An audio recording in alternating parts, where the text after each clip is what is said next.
Boa noite a todos. Eu que agradeço, Eurípides, a oportunidade. A gente que deve muito tem que trabalhar mesmo, não tem outra escolha, né? Então, eu fico muito feliz de poder estar tendo a oportunidade de participar dessa noite de estudo aqui na Semana Espírita, na 38ª Semana Espírita de Divinópolis, trazendo a nossa contribuição acerca do tema do Evangelho de Jesus. Tende bom ânimo, eu venci o mundo. Quando Jesus propõe, e aí a gente precisa fazer algumas reflexões, a gente precisa, vamos dizer assim, desmembrar esse tema, porque o Evangelho, ele exige de nós um olhar mais apurado, um olhar mais detalhado, para que a gente possa extrair o máximo de nuances ali, das interpretações possíveis daquilo que Jesus trouxe para nós de ensinamento, né? Então, quando Jesus ele fala, tem de bom ânimo, essa frase, quando ele propõe, tem de bom ânimo, não é uma frase banal, tem de bom ânimo, não é uma frase fortuita, não é uma frase com pouco significado. A frase tem de bom ânimo, ela está inserida dentro de um contexto que a gente precisa estudar, que a gente precisa refletir para poder extrair os ensinamentos mais profundos do Evangelho de Jesus. Quando Jesus ele propõe, tende bom ânimo, eu venci o mundo, a gente precisa entender primeiro de que mundo ele está falando, porque existem duas perguntas que nós precisamos fazer, que nós precisamos responder para entender esse pequeno trecho do Evangelho que é a proposta da nossa reflexão da noite. Eu venci o mundo, que mundo é esse que Jesus está querendo trazer para nós? E tem de bom ânimo como receita para vencer o mundo, por quê? Então essas duas perguntas são as perguntas iniciais que eu faria. Que mundo é esse que Jesus está falando? Será que seria o mundo exterior? Quando Jesus falou, eu venci o mundo, no caso de Jesus, ele estava falando do mundo exterior.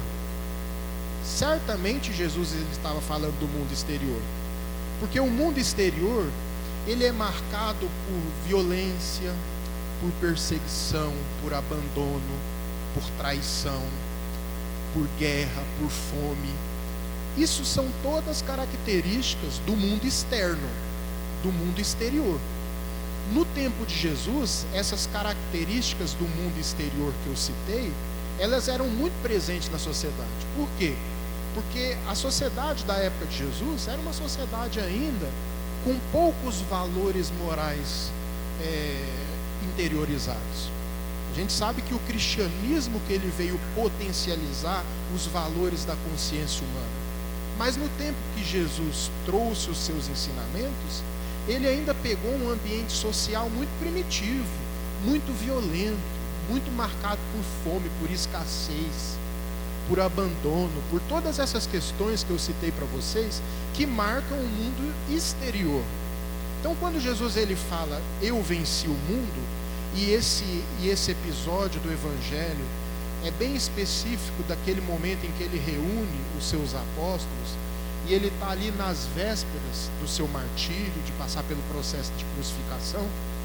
Então ele tem o objetivo de passar uma mensagem de esperança e de fortaleza no propósito do bem, que todos aqueles apóstolos que ficariam seriam desafiados, seriam incumbidos de levar a proposta do cristianismo adiante. Então estava nesse contexto, um contexto triste, em que os discípulos eles estavam um pouco acabrunhados ali com aquele momento de tensão que precedia o martírio. Então Jesus, quando ele fala eu venci o mundo, no caso de Jesus, ele estava falando do mundo exterior. Jesus ele não estava falando do mundo interior, porque o mundo interior de um espírito do patamar evolutivo de Jesus não tem desafios mais a serem vencidos, entendem? Jesus, na condição de espírito puro, quando diz eu venci o mundo, ele não poderia estar dizendo do mundo interior. Vocês concordam que no conceito de mundo nós podemos interpretar de duas formas: o mundo exterior e o mundo interior? O mundo que é nosso, da nossa intimidade, que ninguém tem acesso. Por exemplo, vocês agora nesse momento, vocês estão tendo contato com o meu mundo exterior. O meu mundo interior, só eu, meus sentimentos e a minha própria consciência que tem acesso. E esse mundo interior é cheio de dificuldades, dado as minhas imperfeições. Então, o nosso mundo interior, ele é cheio de obstáculos que precisam ser vencidos.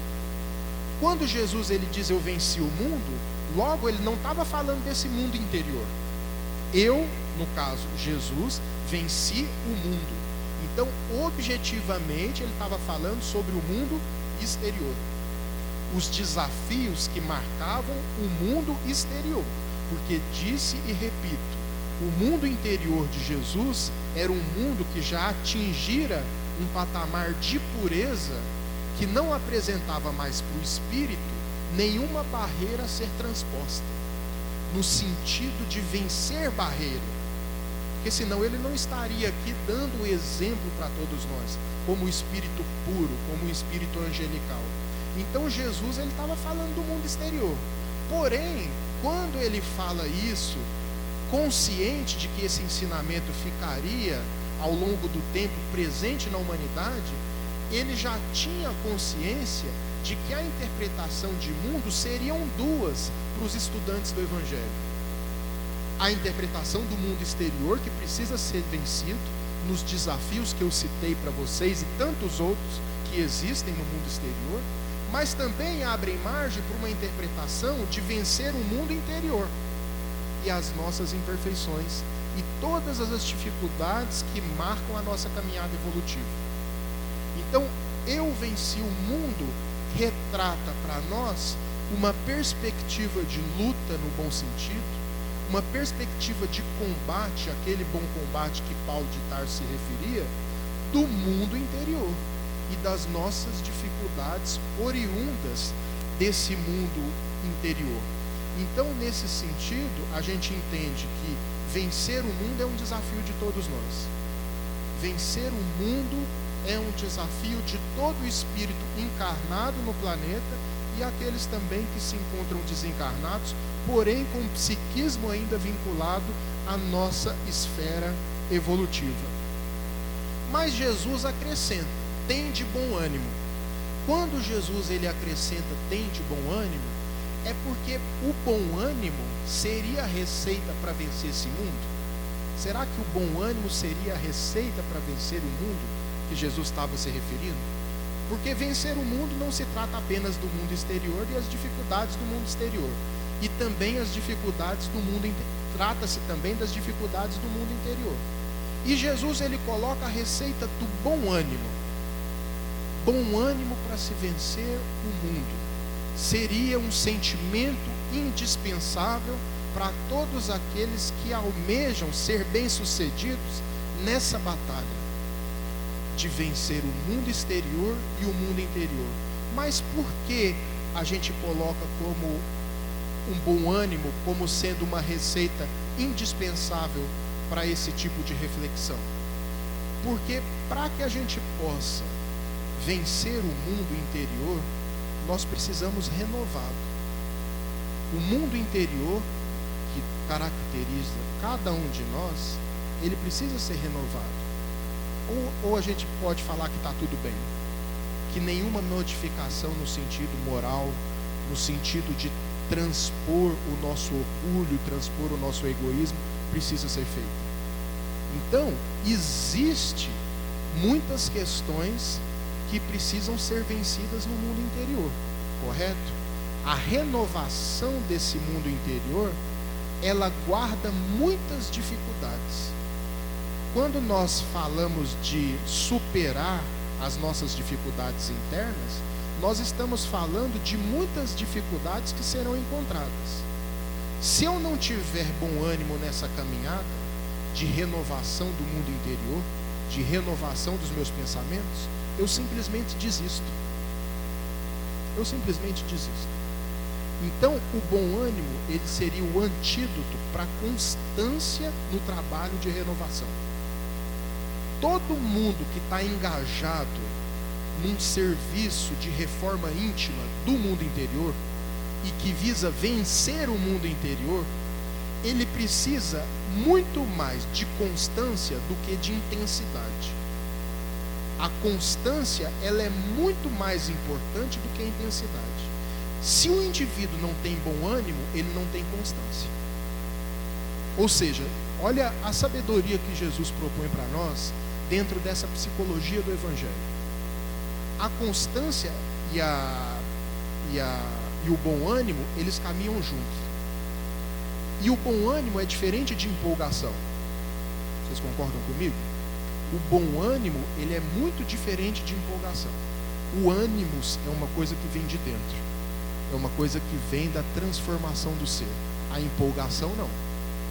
Alguém fala algumas palavras motivadoras para você. Às vezes você está num momento em que seus hormônios eles estão mais saltitantes. Você deu umas boas risadas no dia. Você foi motivado por uma mensagem que você leu, né? Então você se empolga. Acontece uma coisa boa na sua vida e você tem uma empolgação.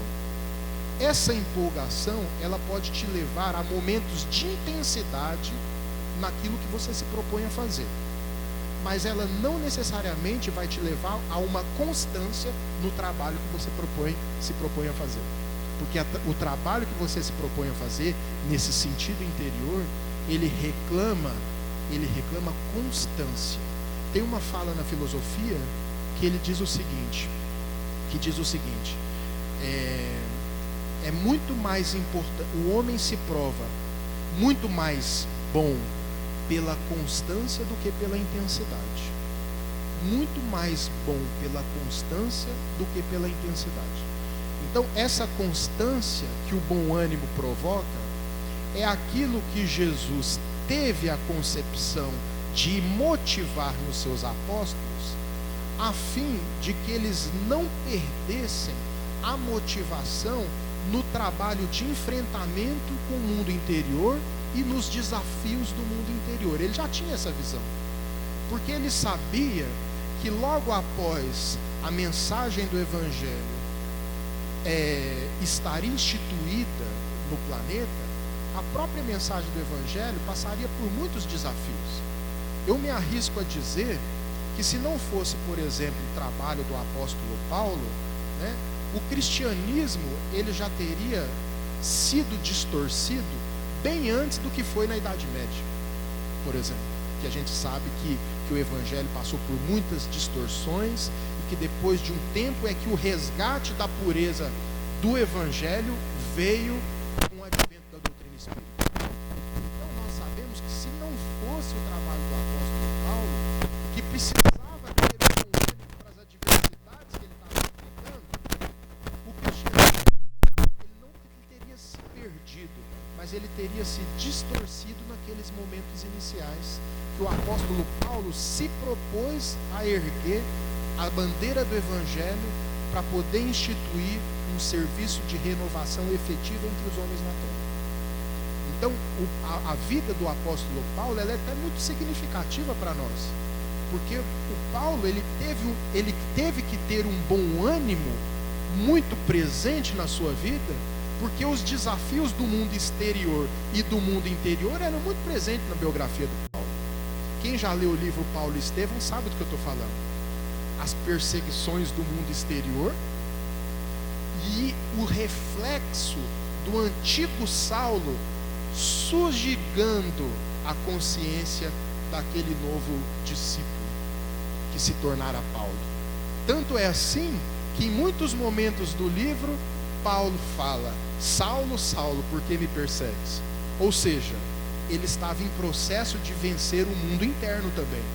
Quando ele fala Saulo, Saulo, por que me persegues?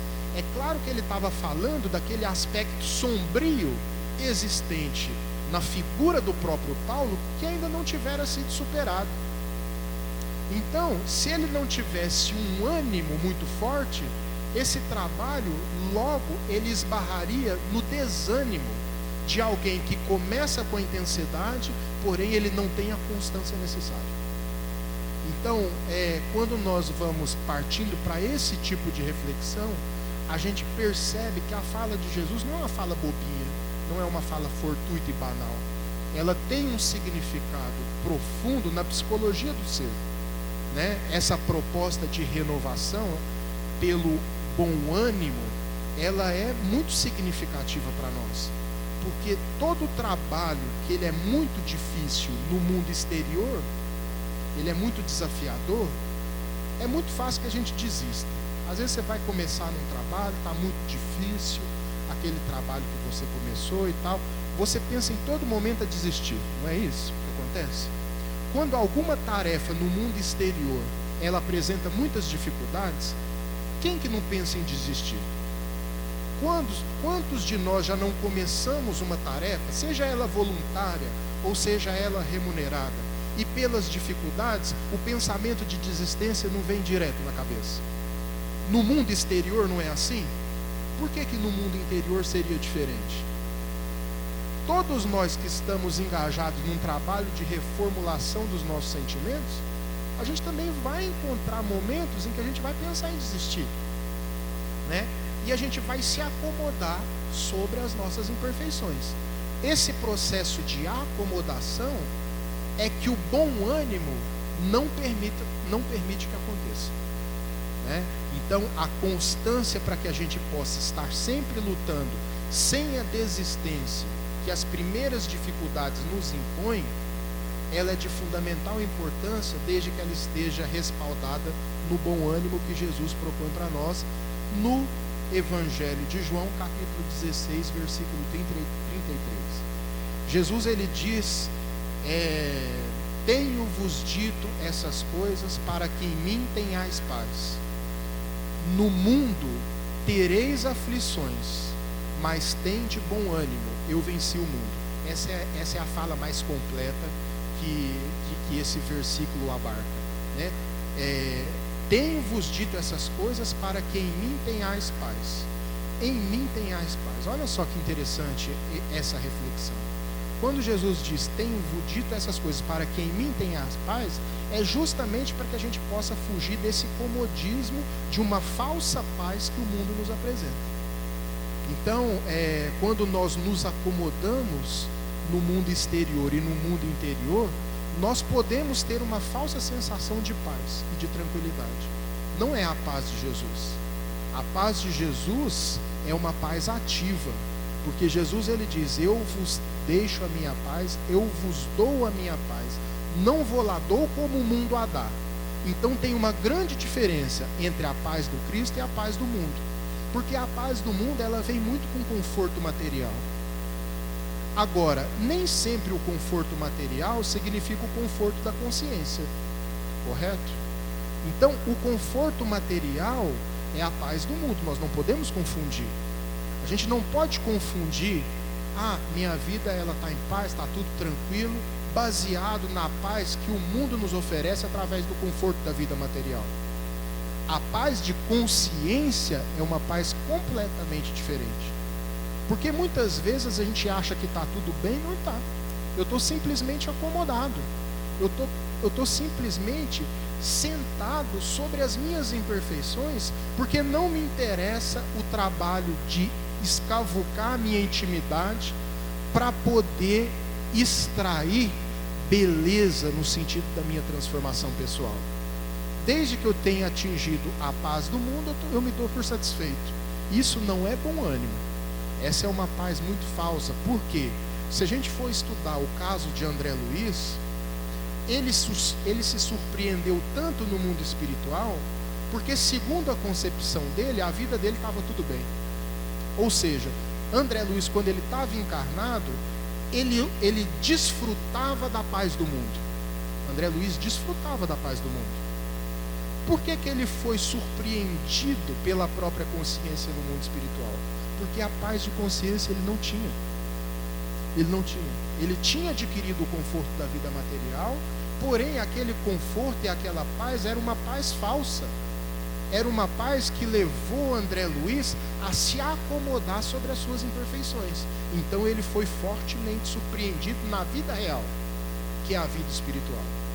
Então, quando nós estamos encarnados, a gente tem que a todo momento pensar nessa perspectiva espiritual da vida, nessa perspectiva de transcendência moral que a evolução nos exige, que a evolução nos convida, melhor dizendo, para que nós possamos sair dessa zona de conforto muito perigosa para o espírito. Então, nesse sentido, nós temos que perceber, e até tem uma passagem muito ilustrativa no livro Os Mensageiros, porque essa passagem do livro Os Mensageiros, ela ilustra muito bem a importância de nós termos bom ânimo nesse processo de reforma íntima. André Luiz, ele estava passando por um processo muito estranho, vamos dizer assim. Eu até então não tinha muita consciência dessa etapa que o espírito passa quando ele está evoluindo. Eu achava que a evolução, ela acontecia assim, como uma espécie de mar de rosas, que o indivíduo vai evoluindo, ele vai tomando conhecimento, ele vai trabalhando, e está tudo bem. Mas uma característica muito peculiar que acomete a vida do espírito foi retratada no livro Os Mensageiros, que muitas vezes a gente lê apressadamente e a gente não se atenta para as entrelinhas, né? Para os detalhes ali daquela mensagem, que é muito mais profunda do que um olhar rápido pode captar, um olhar apressado sobre ali naquela leitura. André Luiz conversava com Narcisa. Narcisa era uma enfermeira, né, muito conhecida do livro anterior, que foi o livro Nosso Lar, que foi uma enfermeira que ajudou André Luiz no seu trabalho de reabilitação no mundo espiritual. E aí ela estava conversando com o André Luiz, porque André Luiz vivia um momento no mundo espiritual de tristeza. Ele estava se sentindo triste. Ele estava se sentindo, para além de triste, entediado. Aí a gente vai lendo ali como que o espírito de André Luiz, né, depois que ele passou por tudo que ele passou no mundo espiritual, ele pode estar se sentindo triste e entediado.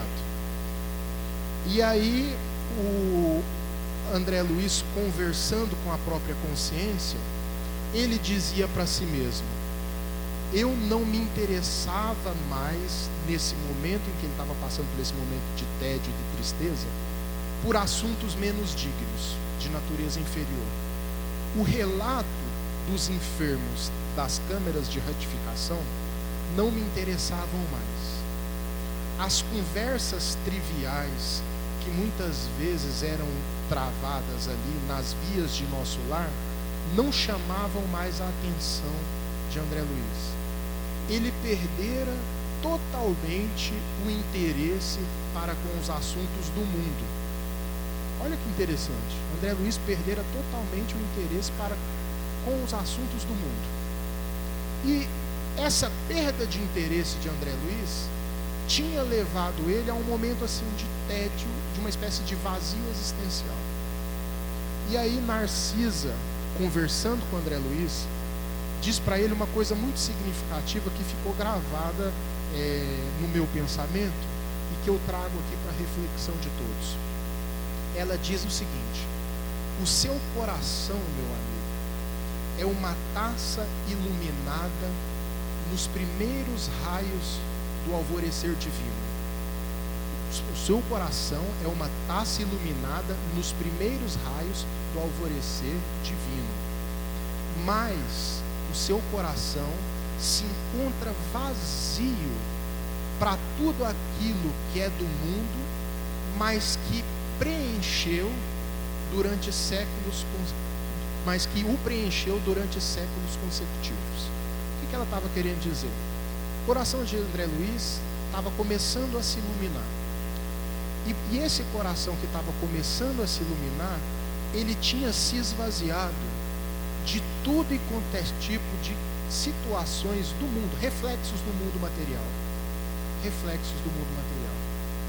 E esse esvaziamento das coisas do mundo, do apego de André Luiz à matéria, estava gerando dele uma espécie de vazio. Por quê? Porque o copo, para que ele possa começar a ser preenchido das questões espirituais, ele precisa estar vazio para as questões do mundo. Quando o copo ele fica vazio para as questões do mundo, ou seja, o espírito já atingiu um patamar de se desapegar tanto das questões do mundo, que ele esvaziou o copo, ele sente uma espécie de tédio, ele sente uma espécie de tristeza, de abatimento. E esse tédio, ele é um sinal de transição para o espírito. Por quê? Porque durante muito tempo nós nos acostumamos a preencher os nossos corações de assuntos do mundo, de natureza inferior. Vocês querem ver um exemplo disso? Experimenta durante uma semana. Não, uma semana eu acho que é tortura. Experimenta durante um dia falar só o essencial. Só o essencial. Você não vai falar nada que a sua consciência não julgue que seja essencial. Ou seja, você não vai falar que o Cruzeiro ganhou com ninguém. Você não vai falar da novela. Você não vai comentar sobre a vida do vizinho. Que são tudo assuntos de natureza inferior. Vocês concordam comigo? Você não vai ficar jogando conversa fora. Você vai falar só o essencial durante um dia apenas. Você vai falar muita coisa? Ou você vai ficar mais calado do que falando? É a pergunta que eu faço para vocês. Responda para vocês mesmos, com sinceridade. A gente vai ficar mais calado do que falando, não é mesmo? E você não vai sentir uma espécie de tédio, de incômodo com isso? Eu queria estar falando umas bobagens com ela. Queria falar uns assuntos diferentes. Nem que fosse assim, vai chover, né? O tempo, como é que tá? Né? Eu queria... Por quê? Porque na nossa condição evolutiva, a gente ainda sente falta de entretenimento de natureza menos digna. A gente ainda sente falta de uma espécie de entretenimento, uma espécie de passatempo de questões de natureza menos digna. Vocês concordam comigo? Então, assim, é uma distração que eu estou ali vendo um futebol. Não estou falando que seja nocivo, tá, gente? Mas eu estou falando que não é assuntos correspondentes a questões de natureza mais espiritual, vamos dizer assim. Então, se a gente experimentar isso, é claro que a gente vai sentir tédio. A gente vai ficar com a vida um pouco entediada. Eu fiz essa analogia para a gente poder compreender o sentimento de André Luiz, que não estava se poupando durante um dia. Ele tinha se esvaziado por completo das questões de natureza menos digna. Então ele estava sentindo uma espécie de tédio, ele estava sentindo uma espécie de entristecimento mesmo, tinha se entristecido com isso. E aí Narcisa falou com ele que essa é uma marca da transição. Ou seja, a partir daquele momento em que o copo de André Luiz, a taça, como ela se refere, estava vazia, ela ia começar a se preencher com novas alegrias, diferente daquelas que ele conhecia, com diferentes formas de entretenimento, diferente daquelas que ele conhecia. Por que eu estou dizendo isso? Porque no momento de esvaziamento do nosso copo para as questões do mundo, se a gente não tiver bom ânimo, a gente joga tudo para cima e desanima. Porque é um processo custoso. Porque é um processo que ele enfrenta dificuldades. O processo de renovação interior, ele é um processo difícil para nós. Sem o bom ânimo, é muito fácil a gente jogar tudo para cima. É muito fácil a gente desistir. Então, o bom ânimo é para que a gente possa ter a persistência de, independente da gente tomar um tombo, de a gente ter uma queda, a gente se levantar e continuar caminhando. Eu lembro de uma passagem da vida do Divaldo Pereira Franco, em que ilustra muito bem essa fala nossa.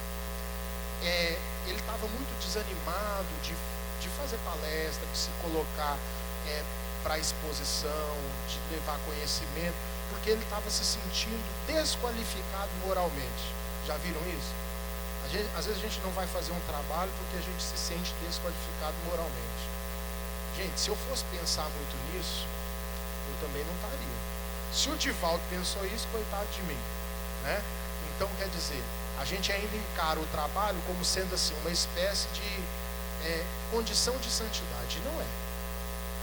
Por quê? A condição de santidade não precisaria estar aqui fazendo palestra, por exemplo, né, Vicente? Né? Já teria ultrapassado determinadas questões. Então, se a gente está aqui, é porque essa necessidade ela ainda precisa interiorizar, ser interiorizada. Tem até uma fala do Chico que ele fala o seguinte: eu reconheço todo o elogio que eu recebo como um convite para me tornar aquilo que eu ainda não sou. Olha que interessante. Todo o elogio que eu recebo, eu encaro como sendo um convite para me tornar aquilo que eu ainda não sou. Então é exatamente isso, gente. O Divaldo, ele estava se sentindo desqualificado. E aí, a Joana falou para ele: mas por que você está se sentindo assim? Se só cai quem está andando. Se só cai quem está andando. Cair é natural, mas levantar-se é um dever. E muitas vezes a gente desanima na queda. Se não tiver bom ânimo, os nossos tropeços da caminhada, né? Os nossos tropeços, as nossas dificuldades, elas nos conduzem a um processo de desânimo quando não há o bom ânimo, tá? Então, aí o Divaldo se preparou, né, se arrumou e foi para o seu trabalho, ainda com aquelas dificuldades de natureza interna, porque ainda não venceram o mundo completamente. Então, nesse sentido, a gente percebe o quão importante é essa motivação que nós precisamos ter para que, independente das nossas dificuldades internas e externas, a gente consiga persistir num trabalho que, no final das contas, é importante para nós. E é aquilo que vai garantir a nossa saúde emocional na busca, um dia, daquilo que a gente concebe como sendo felicidade. Porque no mundo material, certamente nós temos momentos de alegria, mas não uma felicidade plena. Essa felicidade plena, ela corresponde a espíritos que já dissolveram em si todo tipo de imperfeição. Se a gente pega o livro O Céu e o Inferno, tem lá um capítulo intitulado Código Penal da Vida Futura. Nesse Código Penal da Vida Futura, os espíritos falam para Allan Kardec e para todos nós o seguinte: para cada imperfeição do espírito, existe uma tristeza que lhe é correspondente. Ou seja, se o indivíduo é vaidoso, se o indivíduo é orgulhoso, arrogante, violento, para cada uma dessas imperfeições, ele vai ter um tipo de tristeza específico correspondente a ela. E é interessante a gente pensar nisso, né? Para cada virtude do espírito, existe uma alegria que lhe é correspondente. Ou seja, quem não é humilde não pode conhecer a alegria que só o humilde tem. Quem não é caridoso não pode conhecer essa alegria que é própria de quem é caridoso. Então, para cada virtude do espírito, existe uma alegria que lhe é correspondente. Aí eu fiquei pensando o seguinte: se a gente está em busca da felicidade, a gente precisa de um conjunto de alegrias para que a gente possa não ter buraco interior que abre espaço para tristeza. Logo, a felicidade é uma conquista da virtude. Se para cada virtude existe uma alegria, é claro que quando eu potencializar a minha virtude num nível pleno, eu automaticamente estarei vivendo num estado de felicidade. É isso que o céu e o inferno têm a nos dizer nesse Código Penal da Vida Futura. Só que todo sentimento virtuoso, a gente sabe o quanto que dá trabalho, né, gente? Quer dizer, por que dá trabalho? Porque a gente só se torna alguém virtuoso, segundo o Livro dos Espíritos, pela capacidade que a gente tem de resistir à tentação. Essa que é a virtude que o Livro dos Espíritos nos coloca. Eu esqueci o número da pergunta. Acho que não sei, mas a memória às vezes falha. Mas é só vocês lerem da pergunta 1 à pergunta 1019, e no meio dela vocês vão achar isso aí, né?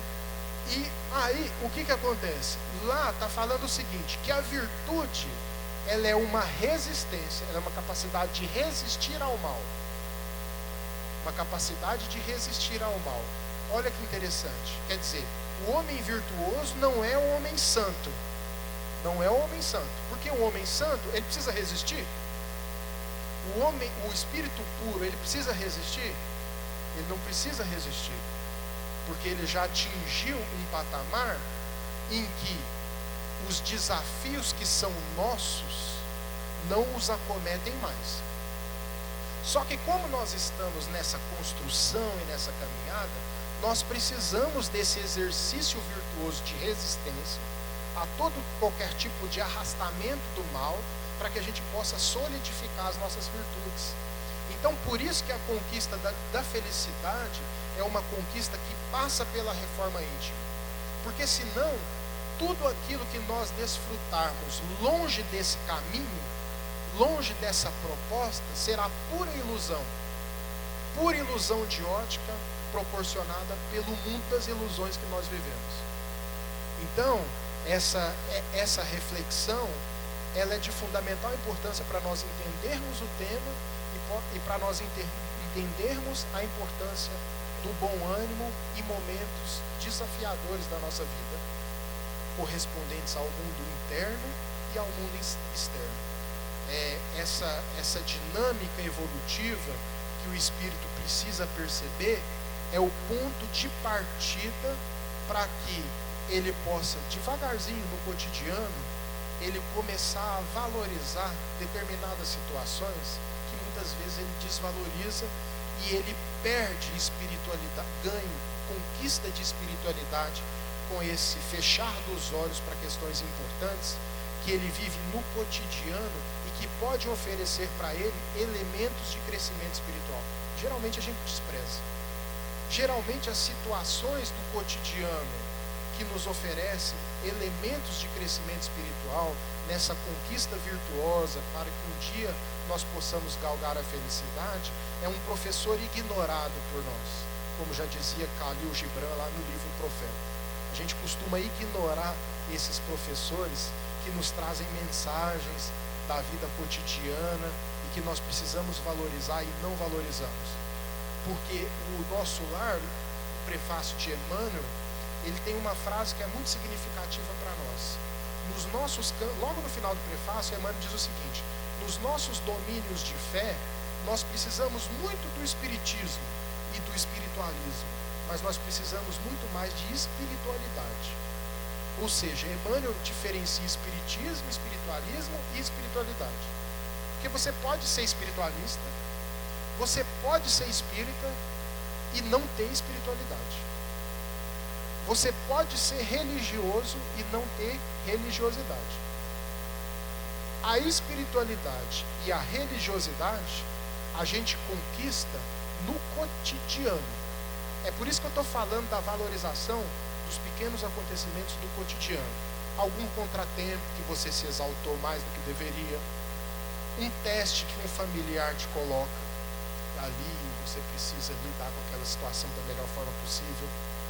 Alguém que te passou para trás numa perspectiva econômica, te lesando de alguma forma, como é que você vai trabalhar isso internamente? Então, todas essas questões, de certa forma, são professores que trazem para nós uma mensagem específica. Vocês concordam comigo? E por que a gente despreza geralmente? Porque muitas vezes a gente não está realmente interessado num crescimento espiritual.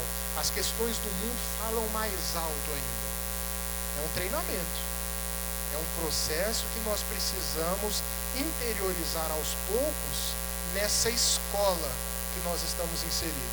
Mas isso aqui é a escola, a prática está lá fora, né? Aqui é a escola. Às vezes a gente pensa assim, eu até costumo dizer isso nos grupos de estudo que a gente promove, que é o seguinte: às vezes a gente pensa assim, espiritualidade eu vou ganhar ali na semana espírita, no momento em que eu vou ter o meu encontro com Deus. Aqui não é o lugar. Aqui é o lugar de você ter o entendimento para que você possa extrair a espiritualidade no lugar certo. O encontro com Deus, ele está muito mais lá fora do que aqui dentro. Porque aqui dentro a gente tem os mecanismos pelas quais nós vamos ter esse encontro com Deus a partir das perspectivas da vida social, familiar, profissional que nós estamos inseridos. Então, Leon Denis ele já dizia: tende como templo o universo. É uma das frases de Leon Denis. Tende como templo o universo. Ou seja, enquanto a gente tiver como templo apenas a escola, a gente ainda vai estar inserido num processo de dicotomia entre a oficina de trabalho e a escola de aprendizado, né? E essa dicotomia não pode existir. Então, eu até costumo brincar. Muitas vezes você vai adquirir muito mais espiritualidade lavando uma louça na sua casa do que ouvindo um congresso espírita. Porque ali lavando a louça na sua casa, muitas vezes você vai estar trabalhando determinados sentimentos de colaboração, de solidariedade, que a simples reflexão intelectual das propostas de um congresso espírita não pode te proporcionar. Porque não se trata de um aspecto de vivência prática. Então, nesse sentido, a gente tem que aproveitar esses momentos, sim, como combustível, como bom ânimo, para a gente lidar com os nossos processos reais de crescimento espiritual. Os nossos processos reais de crescimento espiritual.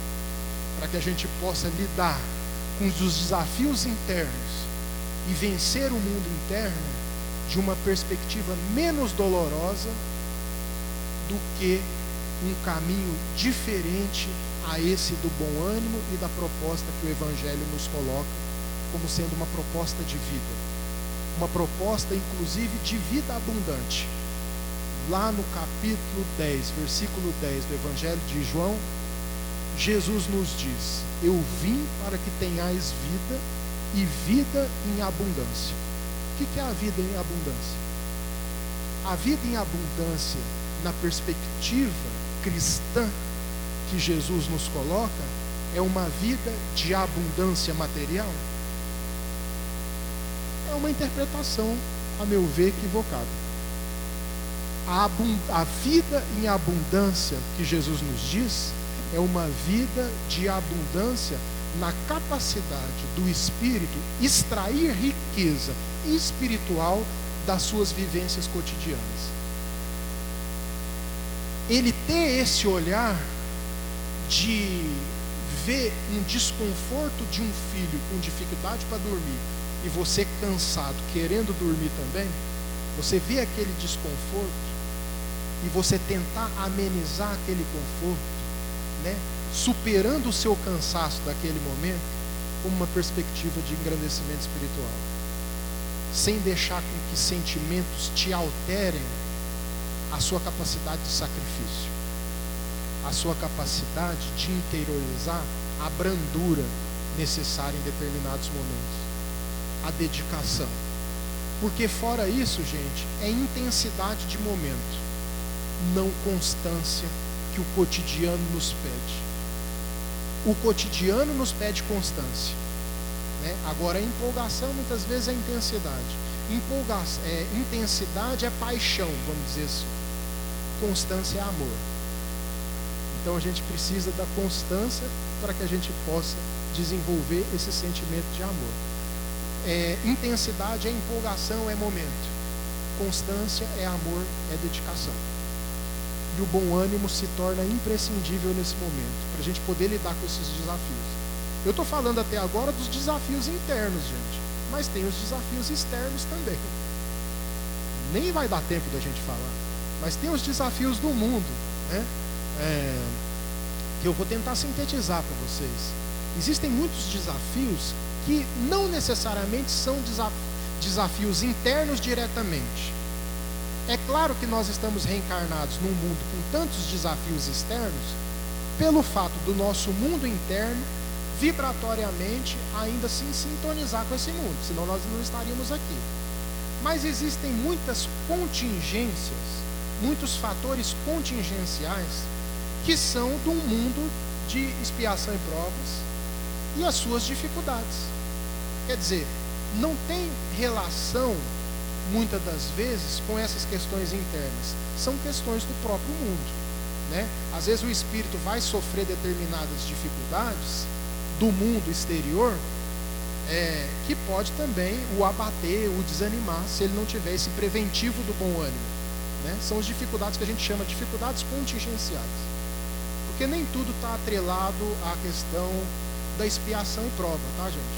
Tem coisas que são do mundo, né? Então, quer dizer, Jesus ele passou por muitas dificuldades no mundo que a gente vive, mas Jesus ele não estava num processo de expiação e nem de prova.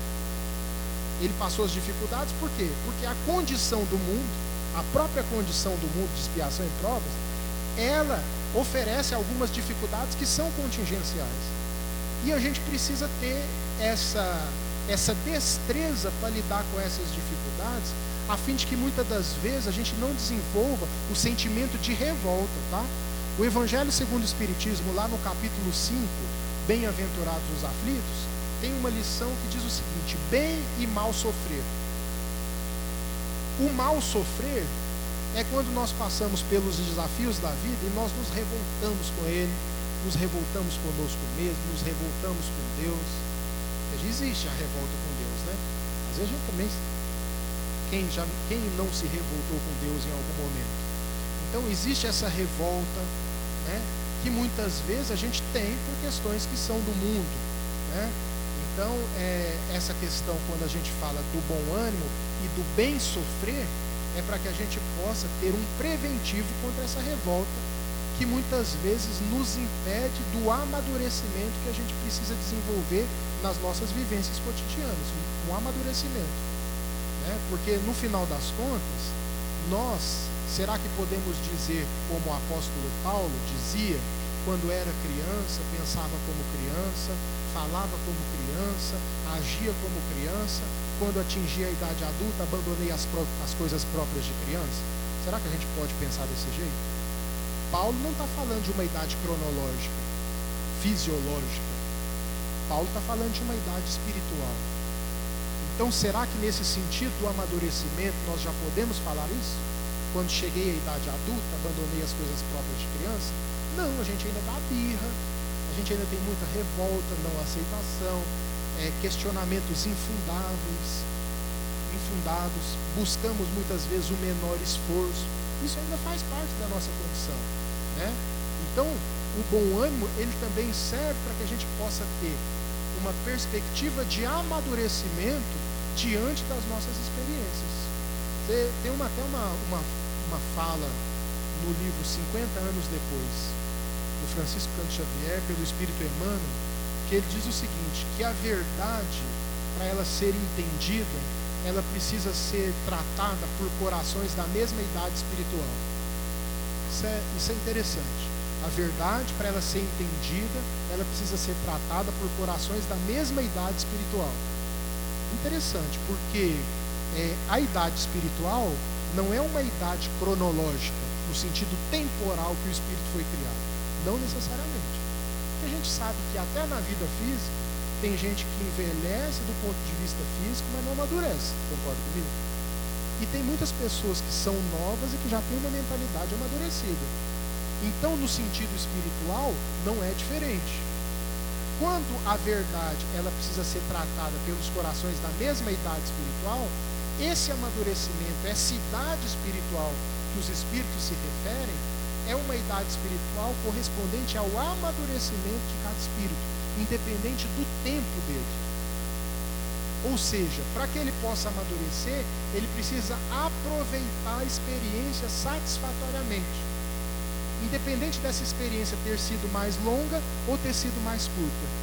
Então é por isso que a gente volta com a valorização das questões mínimas da vida, cujas quais muitas vezes nós desprezamos. Então, enquanto a gente não tiver esse olhar mais engajado, muitos assuntos não vão passar para nós como uma espécie de passatempo, uma espécie de entretenimento espiritual, sem nenhum significado profundo na vida do ser. Emmanuel, tão preocupado com isso, que lá no prefácio do livro Missionários da Luz, ele traz uma reflexão, que eu vou até deixar como mensagem final, que ele traz uma reflexão muito importante nesse sentido. Ele faz uma analogia entre histórias infantis e o nosso amadurecimento, em que ele diz o seguinte, primeiro parágrafo lá do prefácio: enquanto a história relaciona a intervenção de fadas, a florestas ocultas, a palácios, as crianças escutam atentas, estampando alegria e interesse no semblante feliz. Todavia, quando o narrador modifica a palavra, fixando essas palavras nas realidades educativas, retrai-se a mente infantil contrafeita, cansada. Não compreendendo os labores divinos da perfeição, afastam-se, espantadiças, admiradas. Os corações ainda tenros, continua Emmanuel no segundo parágrafo, amam o sonho, estimam o menor esforço, aguardam o heroísmo fácil, e por não perceberem a importância da autotransformação, vão embora desanimados.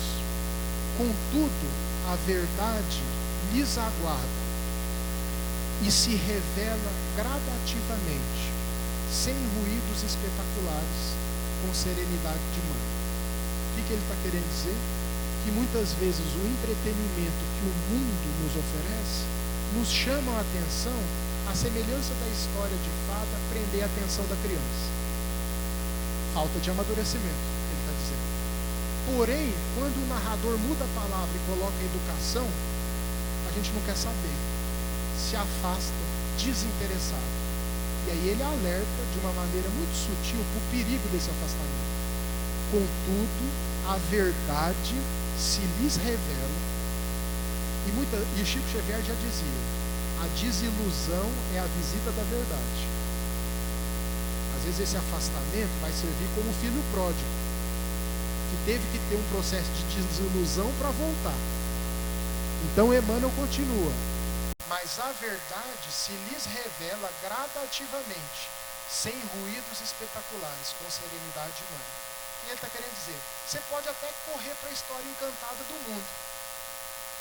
Contudo, se você virar as costas para o narrador que te apresenta as realidades educativas, a verdade vai chegar. Mais dia ou menos dia. E muitas vezes essa verdade vem com muitos dissabores, vem com muitas surpresas negativas para nós. Vem com crescimento, muitas vezes, a partir da perspectiva da dor, que não é o que a providência divina quer. Ela quer a fixação das realidades educativas pela perspectiva do amor, não necessariamente pela dor. Porque a dor nas nossas vidas, muitas vezes, é a última instância que a espiritualidade se utiliza para nos fazer voltar para o caminho da nossa própria consciência. Tanto é assim que muitos de nós estamos aqui por processos dolorosos. Olha que interessante. Por processos de alguma angústia que nos movimentou a buscar determinados caminhos de orientação da nossa própria consciência. Isso é de fundamental importância para a nossa compreensão. Eu espero que o nosso tema ele tenha sido bem elucidado. Como o Eurípides colocou no início, nós buscar substituir o palestrante que viria, por algum imprevisto não pôde comparecer, mas eu espero ter correspondido à proposta do tema para vocês, tá? Ainda que pego de surpresa, mas tudo bem, a gente está aí para isso. Jesus abençoe a cada um de nós, proporcionando muita paz. Até a próxima oportunidade.